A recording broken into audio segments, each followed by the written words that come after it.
post falls, and they're even going for the shakedown. They're that confident, so they're now going to be able to see these enemies through the walls. They know where they are, and there is nowhere to hide now.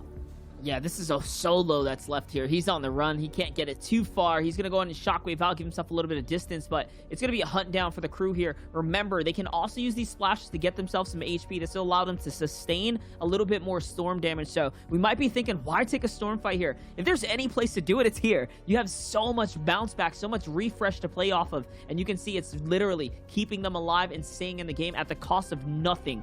Absolutely nothing. All they gain from this is obviously points for the lead, and then of course more of that elim, more of those points to drop them up that the food chain here. And look how close they are to the zone now. They're very much in the game here. And honestly, it was just an alarming sign seeing that those guys had to rotate, and they're sitting there when the storm surge is active, so they have to be on the death's door. And that's why Cosmic, Sueso, and NorCal there, like, they're all sitting there to try and force the issue and take the fight. Talk about force the issue, though. Jeltsy's gonna get hit with a big snipe from Rocks, and AJ here and Vix are definitely pushing in. Yes, they want to secure this elim. They want to see if they can conclude it. Someone's gonna go on and finish it off. It's Miro, which means Reverse 2K and Day are just nearby, but it looks like Rocks doesn't care about any of that. They want this fight. And they're so low right now. Rox has to be the firepower for this team, and he does. He takes down P-God, but Vix and AJ are looking so weak. Gets another elimination now. Takes down P-God and Elige, and that's the loot they needed. I see some minis. I saw some floppers and some shockwaves. 4 eliminations for this team. We have found the firepower.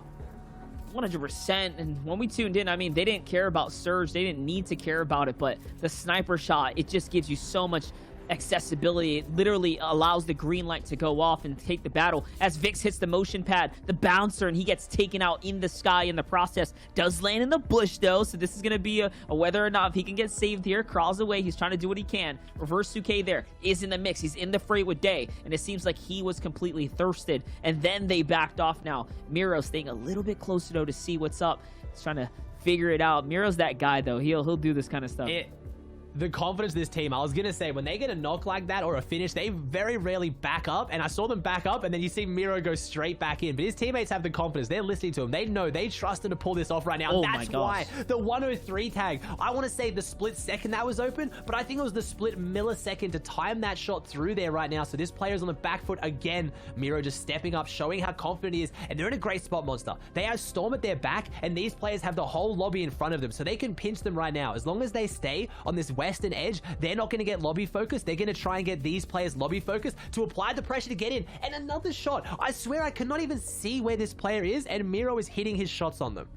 Yeah, and he doesn't miss. He's just so precise with the timing there. Pixel, an opportunity opens up, and he hits it, and that's why AJ is going to fall here. A big elimination for the team here. Day is going to need to get the heals, but it's all right, because yeah, they're running pretty low. 83 builds, 3 shockwaves though, and that's what you want. You want that combination of shockwaves and material. The amount of times we've seen teams go for that high ground position with the shockwaves but run out of mats as Reverse gets another elimination. I know during the heats they were one of the biggest eliminating teams, qualifiers especially, getting eliminations before third zone just like that though. And then we have Nobu Divine going down and Knight getting another knock onto Ronaldo, so they're just finding people in this mid game. yeah, Ronaldo's fallen quite a few times now early, not making it to that half in, half out zone. As we talk about that, though, take a look at this. Cosmic's team has gotten out of retail row with Doe, and it seems like they rotated into the wrong Savages here, into Scented, Edgy, and Commandment's domain. So unfortunate for them to take a drawn-out fight outside of retail row, only to then rotate into Edgy, Scented, and Commandment, where he gets absolutely bodied. Nothing for the struggles there, and you can see it's split up between Riverson and Liquid Dubs there, or Face Dubs there as well. So it is going to be a spread of the two. They're going to get one for each of them. Little bit of a loot delivery. We're seeing so many healthy teams that have just already at the top of the leaderboard still in this one right now. We've seen there's 4-point splitting, Xset, Aspects team, and Commandments team, and they're all still up. They're all looking healthy, and they're all dropping eliminations. The only team we've really lost so far is our 4th place team. So this leaderboard is going to stay as tight. Who can make something big here? Because Xset's team has 4 eliminations on the board, and I'm pretty sure Commandments team did. So this is staying so tight as we get a pretty vanilla half-half. It's going towards the edge over here. Not too much water, no major mounds as Miro gets another elimination in the feed. It's just like a who's who. Calling off the feed is so hard, Monster, because everyone is relevant. Everybody is a big name. Yeah, I mean, so is Booga there. Booga gets Aegis too, right? You talk about big names, relevant people. Jampers is going to get the follow-up. Miro is going to fall from Zexro, though, and Day gets the fire back onto him. So exchanges happening, trying to get to this new zone. And you talked about a vanilla zone. What a team to follow during this kind of session. Except the team that has been pioneering the low ground push to tunneling, the outskirts holds on the rotates, and then the force outs, just like that. They will push teams out. And just look, on this wide shot, that's all their builds. They control such an awkward looking build section here, but this is the style that they've created consistently. They operate in these zones. And it's hard. Not many other teams can replicate this because it uses a lot of materials, but they're so confident they'll get their refreshes using these builds to ambush people. But this could be it. This would be the kind of packages we've both built up as the analysts and the casters have combined, talking about Zate's team on the high ground, XZ's team on the low ground. And it is really shaping up as we see Aspect, though, still in this. Someone we haven't talked too much about. So where is that team going to find their purchase? Where is second place going to go? Are they going to try and battle the low, the high, or are they going to play it through the middle? Because they need to make a decision right now as Edgy falls. So that's one of the players in our third place team. This is shaking up, and right now, again, you talked about a Monster. XZ on the other side of zone instantly transition to front side, and they build this, again, very awkward but very effective looking tarp where they control all this area, all this low ground. It's just, they do it every time. Oh my gosh, that was a vehicle explosion there. So many teams are going to be collateral to that. The fire, the range, and all of a sudden now, yes, Knight's going to find one from that. Oh, that was like a sweet little surprise. I was just geeking out at how great of a rotate we're watching unfold on a grand final sound. Like, this is the kind of footage you sit back, VOD review, learn, and then learn again from. They have done that beautifully. Now, finally, they get focused. A little bit of target practice coming in from up above, but still, what a beautiful rotate, and still have so much room to breathe with. They just have control over this lobby right now.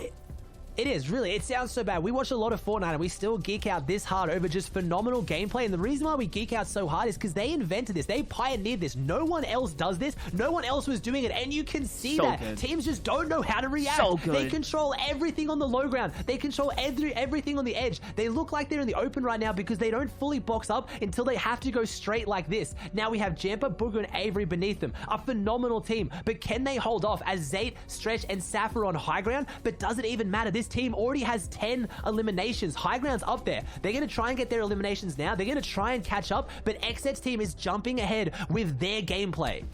100%. We talk about piece control. Forget that. This is space control. XZ literally controlling all of the lobby and forcing players back and off of their spacing. God. Back up, Acorn here, because they want the room to play with. It's another 2 eliminations now for Knight. Another one's going to tick over from Slacks. That's going to bring them up to 12, and the end game is only now starting to collapse into the final zones. And it's like they haven't even had that much sweat, right? Everyone else is playing like what feels like a World Cup game. For them, they're breezing through what is more like an arena game, right? They just have so much room to mess with. You talked about space control. They have room to breathe, literally, as we have 4 floppers here. Zuni's going for something we haven't seen much. We're going for the late high ground retake with the floppers. This is like there was massive back during solo FNCS. Haven't seen it much in trios with floppers being nerfed. They only give 40 health now, but also just players not being able to stack as many of them as Zuni's goes up, and this is only better for our XZ team on low ground because they are contesting the Kings of Height. This is your second place team, and they're doing a good job of it as NPen has 5 eliminations, the full firepower for his team. Zuni's looking to catch up, only has 11 builds though, 1 flopper left, trying to knock this player down, trying to see what he can do, but we know this is a scary player. No matter who it is, it's either Zate, Saf, or Stretch. It is one of them, and all of them you do not want to be in this position with. As Zuni's though, down to 10 health, takes the flopper. He has to drop down, and there it was Saf. It was the God Pump himself, falls to the God Pump. Zuni's takes him out, but what is going down on the low ground? Because I don't know if they have what they can to overtake this monster. They're not that healthy now. This cost them a lot. It was just enough to keep them in the game. They're running out of material, though. Even through the siphons, even through the pickups, it's only going to last them so much longer. Is it enough to hold this high ground? Does XZ on the low ground have enough to come back up? We're not sure. Teams have been dropped in the process. It is still Shark and Knight, no more AV. Day manages to find his way to the final zone here, but he gets hunted down, and 2 players go flying from Shark. What a play. This is going to give Knight the health advantage. This is going to allow him to stay in the game right now. Zuni's is coming back. That's a siphon. No, don't even eliminate him. He's That smart. was such a big swing. Shark takes the players out. He's just completely carried this. Shockwave up. He sacrificed himself for the greater good, but it was the greater No good. Aspect's way. gonna lose this. Aspect loses it. Exit wins again. They get back-to-back wins in grand finals in the most exciting fashion. Shark, that was huge. Just 10 eliminations on night, an 18 elimination win. Oh my gosh. 7 eliminations. It's one word. It's one word. It's trust. It's trust in AV. Yeah, and moving on to our second page, 6th to 10th place teams. We see some familiar names here. Teams that a lot of players, a lot of us would have thought would have been in the top 5. Zayt, Saf, Stretch, Slacks, Acorn, Jack,